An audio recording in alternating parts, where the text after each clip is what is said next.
Let me finish with this. See the easel over here? It says 84 days left for the legislature to act on reform. You know, accountability is extraordinarily important. All of what we're talking about today is about accountability. It's not about playing the blame game. It's not about penalizing good people. It is about holding people accountable for results. If you get good results, you deserve to be praised. We have good teachers, great teachers, master teachers. We should carry them on our shoulders to school every day and thank them for doing God's work, because that's what they're doing.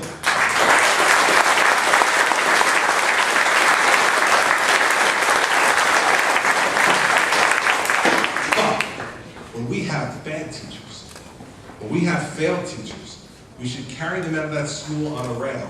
And on that rail should be every person in the educational bureaucracy who permits them to stay one further day in front of a classroom, in front of our children. And those forces for the status quo, those people who will continue to attack folks like me and Jeff Canada and Michelle Reed and others who are standing up for saying the system is sclerotic and it must be fixed, should be ridden out of town on that very same rail.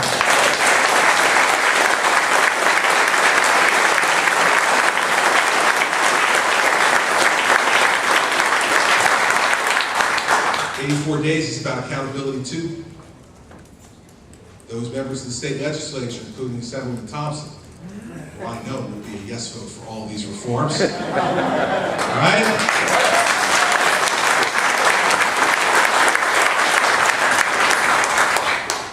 We got to hold the legislature accountable. We send them there to do a job. The job is to pass laws that can make our state a better place. We do not send them there to be captives of special interest. We do not send them there to delay. We do not send them there to defer. We do not send them there to be inactive. We send them there to decide. Now, you want to disagree with me, that's fine. Vote no. But don't put this stuff on a shelf and don't consider it. Put it up on the board and make everybody be held accountable. Make everybody take the position I've taken. You can say this isn't a good idea. You can say you're in favor of the current system as it is. That's fine. Go on the record with it. Don't hide. Put it up on the board for a vote and hit the green light or the red light so that every one of your constituents who sent you there can see what you've done. Don't hide behind the special interest lobbyists who donate to your campaigns and who pay a fortune for commercials to attack everybody who tries to change this system. Don't hide. Stand up. You believe that this system is okay the way it is? You believe these reforms will bring improvement? Vote no. Light the red light next to your name and be held accountable for it. Light the green light next to your name for yes and be held accountable for that. But here's what I'm going to do every day I'm governor. I'm going to go to every one of those hiding places in that state house. Every one of them. I'm getting to learn. I'm going to go to every one of those hiding places, and I'm going to drag the people who you elected out into the bright sunlight.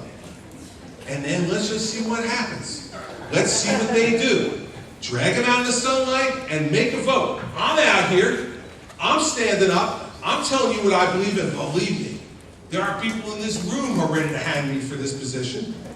But I'm standing here and I'm ready to have the fight. I'm ready to take on their millions of dollars that they're going to throw at me and watch it because it's coming. It's been happening already and it's going to come some more. The teachers union in this state has spent millions of dollars attacking me. Millions of dollars, and here I stand. Millions of dollars distorting my record, and here I stand. Don't give up. Millions of dollars.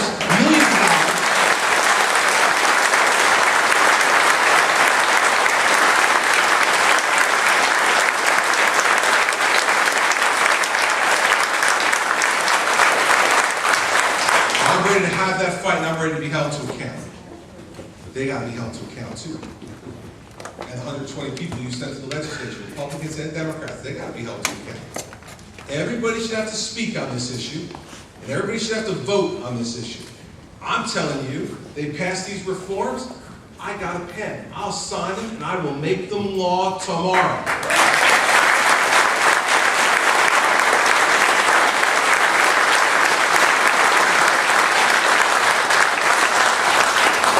So let's fight together.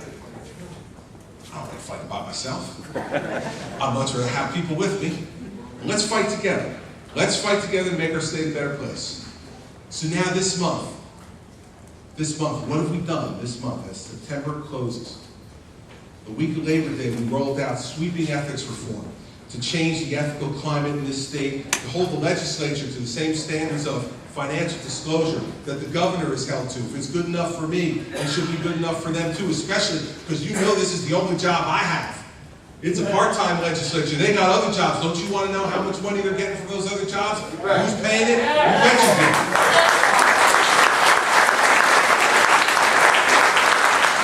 And then the second week, we rolled out pension and benefit reforms because we have a pension system that's $46 billion underwater, steaming towards $85 billion underwater. We have a health benefit system that's $67 billion underwater and steaming towards 9 figures underwater. Numbers we can't even conceive. And the special interests fight against that too. They say, it's my money. No, it's not. No, it's not. Everyone has to be part of the shared sacrifice. We cannot afford this failing pension system. We cannot afford free health benefits for public employees. We've got to stand up and ask them to contribute as well.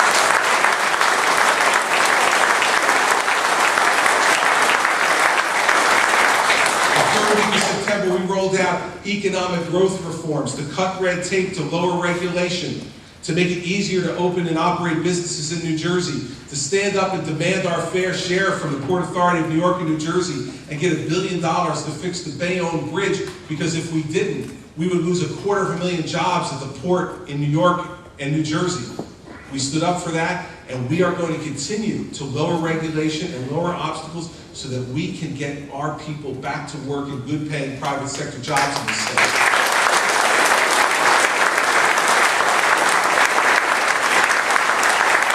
And now this week we lay out reforms to our education system to say that the current system is failed, it's sclerotic, it needs to be retooled and overhauled. It needs to be changed so that there is one simple principle.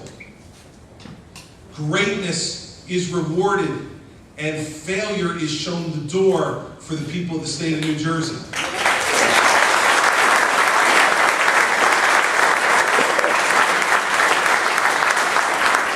So we've had a busy month. You know, I saw a member of the state legislature on television this weekend. And they asked, what's your impression of Governor Christie so far? A Democratic member of the legislature. And she looked at the TV and she said, he's dizzying. He's dizzying. I love that. He's dizzying. Well, you know what? You put up with inaction for too long. You've put up with the status quo for too long. You put up with governors for too long who just loved having the title but didn't know what to do with it. Too long.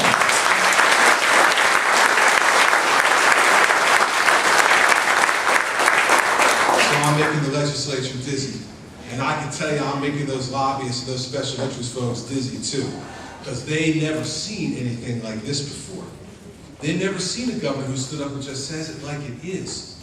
Who doesn't care about coddling a little favor with this group and a little favor with that group and a little favor with this group to hope that I can coddle all those little groups together and go, please God, get me to 50% in 3 years. Listen, I'm already gonna get the big portrait in the State House, okay? As frightening as that seems, ladies and gentlemen. You see me in like 2x3 foot oil. Keep the children away on the tour of the State House. So I already got that. You gave me that last November. I'm going to have my portrait in the State House forever. That's already done. I'm not going to sacrifice my integrity. I'm not going to sacrifice the things I want to fight for so that little plaque underneath it says 8 years rather than 4 years. What I care much more about is what I'm going to tell my children I did with this 4 years. when I was away from them, when I was working hard, when I couldn't make some of those games or some of those concerts, when I was trying to make this state a better place, I got to look them in the eye and say, here's what I was doing. I was working every day regardless of the political risk or fallout, regardless of whether it was popular or unpopular that day, to make this a state where you're going to raise my grandchildren because you can afford to and because you want to. I don't care whether that means I get 4 years or whether I get 8 years. What I care about is that I can look my children in the eye and your children in the eye and say to them, they had a governor who cared about them first and me second. If you're willing to join this fight with me, we are going to make New Jersey the great place it used to be and can be again. I love this state, and I'm going to make it great again.